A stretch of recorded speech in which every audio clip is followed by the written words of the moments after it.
آتنا في الدنيا حسنة وفي الآخرة حسنة وقنا عذاب النار. صلى الله على سيدنا محمد وعلى آله وصحبه وسلم. الحمد لله رب العالمين.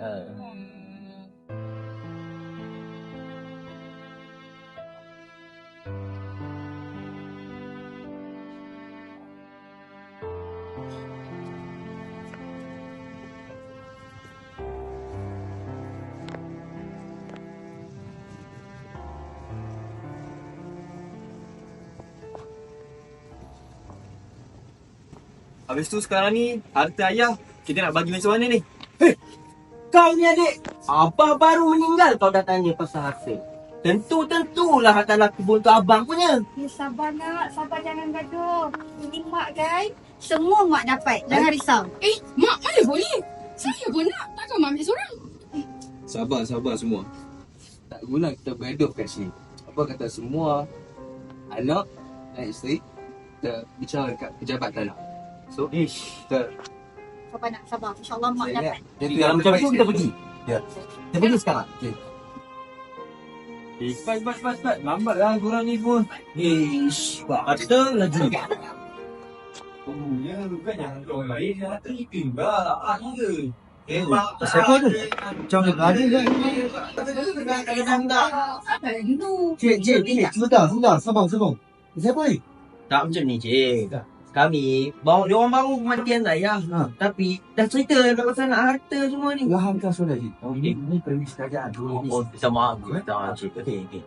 Jadi kami nak selesaikan isu harta ni lah, harta pusaka ni. Okey. Setiap perkara memang dia ada proses-proses tertentu. Okey. Cik kena rujuk dengan unit saya dulu. Unit pembahagian harta pusaka dulu. Okey. Kalau faham kalau macam tu kita kena bersabar dulu ya. Okey. Sebentar Baik. Hei, asyik-asyik masuk tempat orang gaduh saja kita dia orang ni. Okey. Cik, datang sini. Jemput duduk. Malah duduk. Tadi nak gaduh sangat. Duduk dulu. Oh, minta maaf Cik ya. Buat bising sikit tadi. Cik, dulu tak? Apa Cik? Teruskan je. Okey. Macam ni Puan. Sebenarnya akta pembahagian masyarakat kecil ni dia ada satu akta. Okey, akta ni diwujudkan pada 1955 untuk proses harta benda semati. Okey, setiap perkara ni dia ada proses-proses tertentu. So, sekarang nak tanya Tuan, berapa nilai anggaran aset yang semati tu Tuan? Banyak. Kita ada banyak. Kereta Audi ayah kami satu, rumah 2 buah kan? 2 buah. Kebun lagi. Itu saya punya tu. Sabarnya, jangan. Okey. Sabar. Sekarang, kalau cik tak pasti dengan jumlah aset, kita boleh rujuk kepada Jabatan Penilaian dan Perkhidmatan Harta. Okey? Apabila kita buat submission dengan semua dokumen-dokumen tertentu, dia orang akan bagi jumlah aset tu berapa. Daripada jumlah aset tu, 5% akan di-charge untuk kos pembahagian harta. Jelas? Encik, proses-proses macam ni kami pun tahu. Mula-mula kita kena lantik pentadbir. Dan pentadbir tu boleh jadi di antara kalangan waris dan bukan di kalangan waris. Contohnya macam peguam. Dan pentadbir tu ada banyak kerja. Contohnya dia kena kumpulkan harta-harta semati, kena kenal pasti dan juga buat nilaian jumlah harta semati, dan dia juga yang akan langsaikan hutang-hutang semati. Lepas kita dah settle lantik pentadbir, barulah pentadbir tu kena start untuk kumpul dokumen. Dokumen-dokumen yang diperlukan adalah contohnya macam sijil semati, dokumen pengenalan diri semati, dan kita juga kena kumpul bukti-bukti waris. Contohnya macam saya punya kad pengenalan, sijil lahir saya yang membuktikan bahawa dia adalah ayah saya yang dah mati, dan juga bukti-bukti pemilikan harta. Contohnya macam geran rumah, geran tanah, geran kereta, akaun bank dan sebagainya. Cik tahu pun prosedur dia. So, pasal apa cik nak gaduh tu? Apa-apa pun bolehlah bawa berbincang. Betul tak Puan? Betul. Kemudian selepas dokumen itu telah dikumpulkan oleh pentadbir, kita perlu menghantar permohonan tersebut kepada unit pembahagian pusaka. First yang kita boleh buat adalah dengan melayani laman sesawang www. jkptg.gov.my. Daripada situ, kita perlu mendaftar sebagai pengguna yang baru. Kemudian kita log masuk dan kita akan isi borang A ataupun borang P, di mana kita ada 2 borang. Dan seperti yang saya cakap, borang A adalah diisi sebagai permohonan baru. Borang P pula akan diisi jika ada penambahan kepada isi kandungan harta pusaka ataupun pembatalan pihak pentadbir. Selepas borang diisi, walaupun kita isi online, kita tetap perlu mencetak borang tersebut dan hantar ke unit pembagian pusaka. Betul. Pasal apa tadi Puan tak bagi tahu dengan adik Puan tadi? Sebab dia kuat marah. Aduh.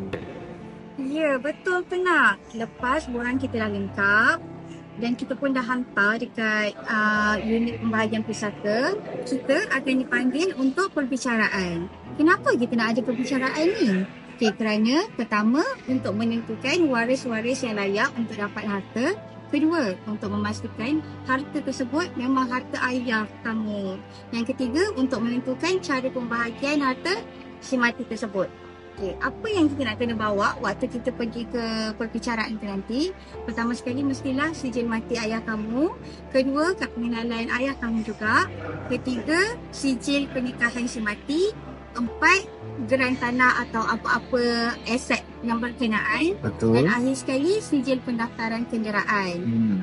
Bila kita ada perbicaraan, kita juga ada bayaran perintah. Semua anak tu dah faham sekarang? Faham. Marah lagi ke? Tak, saya tak marah dah, Mak. Faham tak? Jadi selepas perbicaraan nanti, kalau kita semua sudah bersepakat untuk membahagikan harta tersebut secara sama adil, semua dapat sama-sama, maka kita bolehlah meneruskan ke peringkat seterusnya, yang mana kita boleh mendaftarkan perintah di pejabat tanah yang berkaitan dan mengukakannya kepada agensi yang tertentu bagi tujuan kita turunkan hak milik daripada ayah kepada nama kita masing-masing lah. Okey? Untuk makluman tuan-puan, sebenarnya kes ni melibatkan Muslim. Contohlah, sekiranya ini melibatkan non-Muslim, kita akan menggunakan Akta Pembahagian 1958 yang dibuat untuk non-Muslim. So, cara pembahagian mereka agak berbeza apabila dibandingkan dengan Akta Pembahagian 1955 yang kini kita gunakan untuk Muslim. Okay? So, harta abah semua geran atas nama abah kan? Kereta, rumah. Semua atas nama ayah kamu. Okey, kalau macam tu dia lebih mudah. Sebab bila semua atas nama abah, pegawai tadbir tanah boleh terus keluarkan perintah pembahagian atas nama kita lepas ni. Oh, sebenarnya korang ni pandai. Dah tahu banyak perkara tentang isu ni. So, kalau boleh, benda-benda macam ni lain kali apabila terjadi, tak perlulah nak gaduh-gaduh. Bolehlah selesai secara aman. Sekarang nak tanya semua orang ni. Korang nak bawa benda ni ke mahkamah ke ataupun nak settlekan di pejabat ni, unit ni? Kita settle kat sini je lah. Bagus tak itu? Setuju? Lagipun, ayah kita punya aset jumlahnya bawah 2 juta. Yelah, nampaknya kira-kira pun taklah besar mana. Jadi tak perlulah ke mahkamah sini. Kalau macam tu tak apalah. Nanti puan sediakan dokumen apa yang patut dan hantar kepada kami dan kami akan proceed dulu dan kami akan update kepada tuan dan puan-puan lah semua. Boleh? Boleh. Ya? Boleh. Terima kasih ya. Okey. Terima kasih banyak. Terima kasih, Dik. Jangan marah-marah, Dik. Baik. Dik. Assalamualaikum tuan. Salam ya. Siap tuan? Siap. Saya ada soalan nak tanya tuan. Ya, soalan apa tu? Baru-baru ni kan ayah saya baru meninggal dunia. Dan kami dah pergi ke pejabat tanah untuk bincangkan tentang harta pusaka. Pembahagian harta pusaka lah. Sebenarnya pejabat tanah dah advise kepada kami dan dia minta kami untuk confirmkan nak buat pembahagian harta tu melalui faraid. Tapi saya tak pastilah faraid tu macam mana tuan. So sekarang ni memang dalam urusan nak ubah nama lah daripada ayah kan. Betul, ayah. So pada anak-anak dan juga ibu lah ke? Betul. Okay, so kalau pada pandangan saya, kalau faraid ni dia ada pembahagian dia sendirilah. Okay. So secara generalnya kalau faraid ni, kalau contoh si mati ni dia ada ayah ataupun ibu, so maksudnya nenek atau datuk cik, dia ada bahagian. Tapi dalam kes kita ni, so datuk dengan nenek Datuk dengan nenek pun dah tak ada. tak ada lah. So Ayah. semua harta ayah tu dia akan turun ke isteri dan juga anak-anak. Okey, so yang kepada isteri, so daripada keseluruhan harta si mati tersebut atau ayah 1/8 dia akan pergi kepada isteri, bahagian isteri. Bagi isteri ibu saya lah. Okey. So untuk anak-anak, so daripada balance daripada yang dia tolak 1/8 tadi. So untuk anak lelaki, so anak lelaki macam cik akan dapat 2 bahagian secara general lah, saya beritahu dulu. Dan untuk anak perempuan dia akan dapat 1 bahagian. Okey. So kalau ikut dalam proses faraid ni, memang anak lelaki akan dapat lebih sedikit daripada anak perempuan. Sebab apa?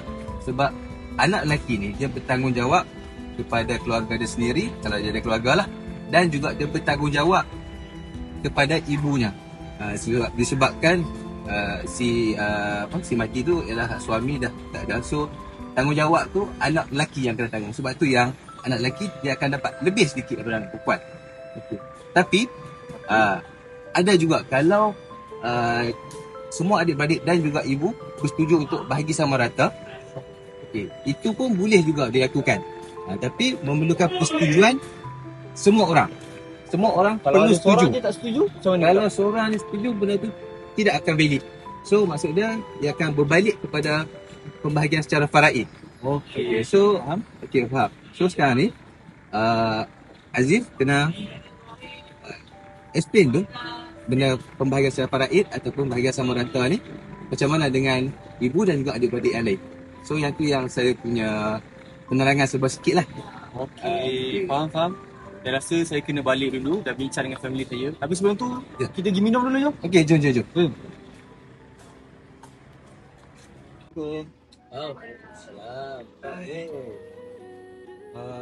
Saya nak minta maaf berkenaan dengan saya barang-barang tadi tu.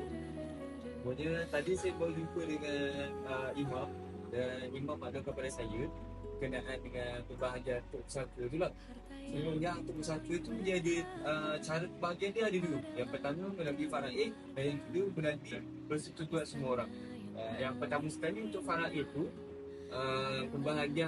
pembahagiannya adalah 1/8 kepada isteri si mati, iaitu mak, dan kemudian untuk anak-anak pula 2 bahagian untuk lelaki, anak lelaki, dan 1 bahagian untuk anak perempuan. Itu untuk pembahagian harta bagi faraid. Dan kalau pembahagian harta bagi cara persetujuan semua pula, kita semua perlu bersetuju untuk bahagi, sama ada bagi sama rata ataupun nak bagi mak lebih atau bagi abang lebih, bagi kakak lebih, macam tu. So sekarang ni kita nak bahagi macam mana? Yelah, macam mana dapat mak lah. Dari mak rasa kita ikut hukum Islam lah. Terpilihlah faraid. Jadi macam mana anak-anak? Ada bantahan ke? Kalau macam tu kata mak, saya setuju lah. Saya pun setuju. Mak kan sugar saya. Alhamdulillah.